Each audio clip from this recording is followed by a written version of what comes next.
கிறிஸ்மஸுக்கு last டைமில் ஈஸியான ஒரு கேக் ரெசிபி செய்யணும்னு நினச்சிங்கன்னா கண்டிப்பாக இந்த கேரட் கேக் ரெசிபியை ட்ரை பண்ணி பாருங்கள்.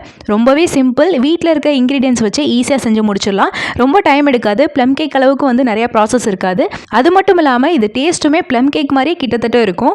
அதே மாதிரி நல்லா சாஃப்டாக, நல்லா ஃப்ளஃபியாக, ஸ்பாஞ்சியாக இருக்கும். வாங்க எப்படி செய்கிறதுன்றதை பார்க்கலாம். இதுக்கு ஃபஸ்ட்டு ஒரு மிக்ஸி ஜாரில் 3/4 கப் அளவுக்கு சர்க்கரை ஆட் பண்ணிக்கலாம். 3/4 கப்புன்றது நான் 75 கிராம் அளவுக்கு எடுத்திருக்கேன். அதில் 1/2 கப் அளவுக்கு ரீஃபைண்ட் சன்ஃப்ளவர் ஆயில் ஆட் பண்ணிக்கலாம். இது வந்து ஒரு 75 ml இருக்கும். அதுக்கப்புறம் 1 டீஸ்பூன் அளவுக்கு வினிகர் ஆட் பண்ணிக்கலாம். இது வந்து ஆப்ஷனல் தான். அதுக்கப்புறம் ஒரு முட்டையை உடச்சு ஊற்றிக்கலாம். முட்டை வேணாம்னு நினச்சிங்கன்னா நீங்கள் தயிர் வந்து ஒரு 1/4 கப் அளவுக்கு ஆட் பண்ணிட்டு நல்லா ஃபைன் பேஸ்ட்டாக அரைச்சி எடுத்துக்கோங்க. இப்போ வந்து ஒரு பவுலில் 1 கப் அளவுக்கு மைதா எடுத்துக்கலாம். 1 கப்ன்றது நான் 100 கிராம் அளவுக்கு எடுத்திருக்கேன். அதுக்கப்புறம் 1 டீஸ்பூன் அளவுக்கு பேக்கிங் பவுடர், 1/2 டீஸ்பூன் அளவுக்கு பேக்கிங் சோடா, டேஸ்ட்டுக்கு கொஞ்சமாக உப்பு ஆட் பண்ணிக்கோங்க. அதுக்கப்புறம் 1/4 டீஸ்பூன் அளவுக்கு பட்டையை நல்லா பொடி பண்ணி ஆட் பண்ணிக்கலாம். அதுக்கப்புறம் ஒரு 1/4 டீஸ்பூன் அளவுக்கு ஜாதிக்காய் பவுடர், 1/4 டீஸ்பூன் அளவுக்கு சுக்கு பொடி. இப்போ நம்ம அரைச்சு வச்சிருக்க பேஸ்ட் ஆட் பண்ணிக்கலாம்.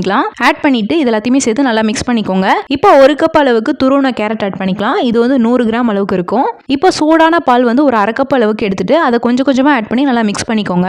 இப்போ ஒரு பவுலில் உங்ககிட்ட என்ன நட்ஸ் அண்ட் ட்ரை ஃப்ரூட்ஸ் இருக்கோ அதை வந்து மைதால ஆட் பண்ணி இந்த மாதிரி வச்சுக்கோங்க. இதெல்லாம் வந்து ஆப்ஷனல் தான், உங்களுக்கு வேணாம்னு நினைச்சீங்கன்னா நீங்க ஸ்கிப் பண்ணிக்கலாம். இப்போ அதை எல்லாத்தையுமே ஆட் பண்ணிட்டு நல்லா மிக்ஸ் பண்ணிக்கலாம். இப்போ 2 டேபிள் ஸ்பூன் அளவுக்கு பால் பவுடர் ஆட் பண்ணிக்கலாம். இதுவும் ஆப்ஷனல் தான், நான் டேஸ்ட்டுக்காக ஆட் பண்ணியிருக்கேன். இப்போ இதெல்லாத்தையுமே சேர்த்து பேட்டர் வந்து இந்த கன்சிஸ்டன்சியில் இருக்கணும். இப்போ வந்து ஒரு கடாய் வந்து நல்லா ஹீட் பண்ணி வச்சுக்கலாம். ஒரு 10 நிமிஷத்துக்கு ஸ்டாண்டோடய வச்சு நல்லா ஹீட் பண்ணிட்டேன். இப்போ ஒரு கேக் டின் எடுத்துட்டு அதில் நெய் நல்லா கிரீஸ் பண்ணிட்டு பட்டர் பேப்பரை வச்சு நல்லா கிரீஸ் பண்ணி ரெடியாக வச்சுக்கோங்க. இப்போ நம்ம ரெடி பண்ணி வச்சிருக்க கேக் பேட்டர் ஆட் பண்ணிக்கலாம். ஆட் பண்ணிட்டு நல்லா டேப் பண்ணிக்கோங்க. இதில் வந்து உங்களுக்கு தேவையான நட்ஸ் அண்ட் ட்ரை ஃப்ரூட்ஸ் டெக்கரேஷனுக்காக ஆட் பண்ணிக்கலாம். இப்போ நம்ம ப்ரீ ஹீட் பண்ணி வச்சிருக்க கடாயில் நம்ம கேக் டின்னை வந்து பிளேஸ் பண்ணிக்கலாம். இது வந்து ஒரு 45 நிமிஷத்துலேருந்து 1 மணி நேரம் வரைக்கும் லோ ஃப்ளேமில் வச்சு தான் நீங்கள் பேக் பண்ணணும். செக் பண்ணி பார்க்கறதுக்கு டூத் பிக் வச்சு செக் பண்ணி பாருங்க, கையில் ஒட்டாமல் வரணும். அப்படின்னா தான் கரெக்டாக வெந்திருக்குன்னு அர்த்தம். இப்போ கேக்கை நல்லா கம்ப்ளீட்டாக ஆற வச்சுட்டு டீமோல்ட் பண்ணிட்டு பட்டர் ஷீட்லாம் ரிமூவ் பண்ணிட்டு பீஸ் போட்டுட்டிங்கன்னா சூப்பரான கேரட் கேக் ரெசிபி வீட்டிலே ரெடி ஆயிரும்.